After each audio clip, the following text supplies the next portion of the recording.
Hello guys, welcome to my channel. நீ பார்த்தீங்கன்னா DC water pump motor வந்து எப்படி ரிப்பேர் பண்ணுறது, என்ன ஃபால்ட்டுன்னு பார்க்க போகிறோம். பார்த்தீங்கன்னா இதோட ப்ரைஸ் பார்த்தீங்கன்னா புதுசாக வாங்கினா 60-70 ரூபா வரும். நம்ம வந்து இதை முதல்ல செக் பண்ணிட்டு உள்ளே எப்படி கண்டிஷன் இருக்குன்னு செக் பண்ணிட்டு நம்ம வந்து இதை எப்படி ஓட வைக்கலாம் அப்படின்ட்டு பார்க்க போகிறோம். ஃபஸ்ட்டு வந்து ஒயர் வந்து நான் பவர் சப்ளை கொடுத்துக்கிறேன்.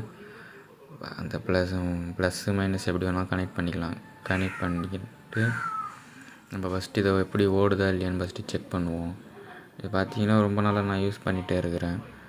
சரி, இப்போ ப்ளஸ் மைனஸ் கொடுத்தாச்சு. பார்த்தீங்கன்னா ஜாயின் பண்ணிட்டேன். இப்போ வந்து சுவிட்ச் ஆன் பண்ணுறேன்.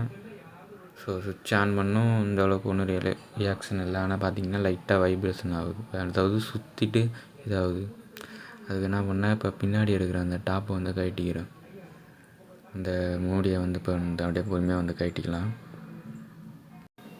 இப்போ அந்த பின்னாடி வந்து பார்த்திங்கன்னா நம்ம வந்து கழட்டியாச்சு.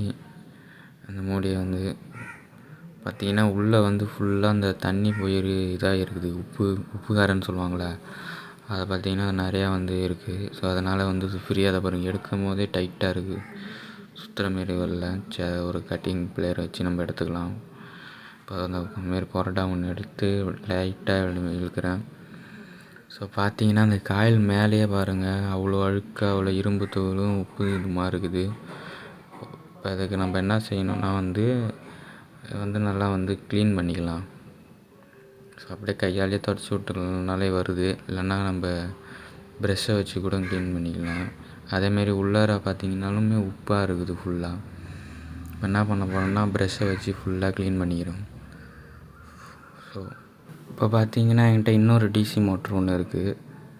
அதில் வந்து பார்த்திங்கன்னா அந்த காயில் வந்து நான் வெளில எடுத்துக்கிறேன். அதேமாரி பாருங்கள், இது வந்து எப்படி இருக்குது, அது எப்படின்னு பார்த்திங்கன்னா நம்ம வாட்டர் பம்ப்லேருந்து எடுத்த காயில் பாருங்கள், அதுதான் வந்து ஒரிஜினல் சொல்ல பார்த்திங்கன்னா அதுதான் வந்து ரொம்ப நாள் லைஃப் வருது. ஸோ அதிகமாக ஹீட்டும் ஆகாது இந்தமாரி காயில் இருக்கிறது. மோட்ரு நம்ம டிசி மோட்ரு நம்ம வாங்கினாலே கொஞ்சம் வெயிட்னஸாக இருக்கும். அதை வந்து பார்த்து வாங்கிக்கோங்க. அதேமாரி அந்த மோட்டருக்கு கீழே இருக்க டாப்பையும் எடுத்துக்கிறேன். இப்போ டாப்பை வந்து எடுத்து வச்சு பாருங்கள், இப்போ அந்த பழைய இப்போ நம்ம ரிப்பேர் பண்ணுற வாட்டர் பம்பில் இருந்த மோட்டரை வந்து பாருங்கள், அதில் வந்து அந்த கம்பி வந்து ஜாயின் பண்ணுற கம்பி வந்து பவர் சப்ளை போகிற கம்பி வந்து இல்லை, உடஞ்சிருக்கு. அதனால் நம்ம வந்து புதுசாக அதை எடுத்துக்கிறோம் அந்த டிசி மோட்டர்லேருந்து. ஸோ அப்போ வந்து பார்த்திங்கன்னா அந்த காயிலையும் வந்து நம்ம வந்து ப்ரெஷ்ஷை வச்சு க்ளீன் பண்ணிக்கலாம். ஃபுல்லாக வந்து லைட்டாக தொலைக்கணும். அந்த காயில் வந்து டேமேஜ் ஆகிடக்கூடாது. அதனால் வந்து பொறுமையாக வந்து தொடச்சி அந்த துருவெலாம் மேலே இருக்கிறதெல்லாம் எடுத்துக்கலாம்.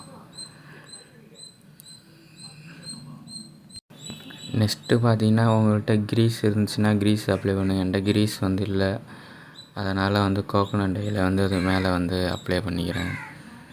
அப்படியே பொறுமையாக மேலே அந்த இரும்பு இந்த மேக்னெட் படுற இடத்துல மட்டும் லைட்டாக, அப்போ தான் வந்து அது ஃப்ரீயாக வந்து சுத்தம், சவுண்டு வராது கரகரன்னு. அதேமாரி அந்த கம்பிலையும் முனையிலையும் வந்து அப்ளை பண்ணிக்கிறேன், அடியிலலாம் வேணாம். அதேமாரி அந்த மோட்ரு அந்த இது உள்ளாரையுமே மேக்னெட் இருக்கும் பாருங்கள், அது உள்ளே ஃபுல்லாகவே வந்து நான் கோகோனட்டால் அப்படியே விரலாலேயே தொட்டு அப்படியே வந்து அப்ளை பண்ணிக்கிறேன். நீங்கள் க்ரீஸ் இருந்துச்சுன்னா க்ரீஸ் போட்டுச்சுன்னா இன்னும் நல்லா ஃப்ரீயாக சுற்றும், சவுண்டே வராது. நெக்ஸ்ட்டு அதை வந்து பார்த்திங்கன்னா நம்ம அது உள்ளே வந்து போட்டுக்கலாம்.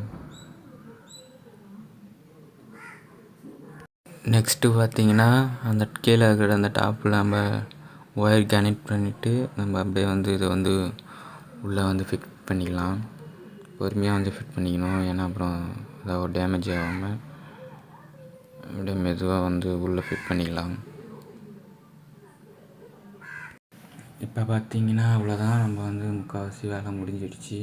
நம்ம வந்து இதை வந்து டெஸ்ட்டு பண்ணி பார்க்க போகிறோம். வந்து பவர் சப்ளை கொடுத்துக்கலாம். பவர் சப்ளை கொடுக்குறதுக்கு வந்து பார்த்திங்கன்னா ஒரு லித்தியம் பேட்டரியில் தான் கொடுக்க போகிறேன்.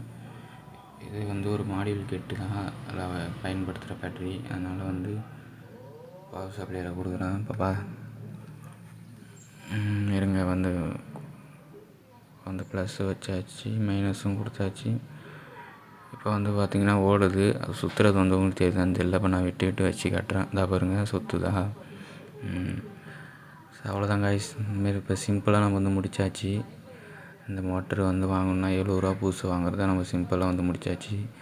வீடியோ பிடிச்சிருந்தால் மறக்காமல் லைக் அண்ட் சப்ஸ்கிரைப் பண்ணுங்கள். ஓகே, தேங்க்ஸ் ஃபார் வாட்சிங். Bye guys.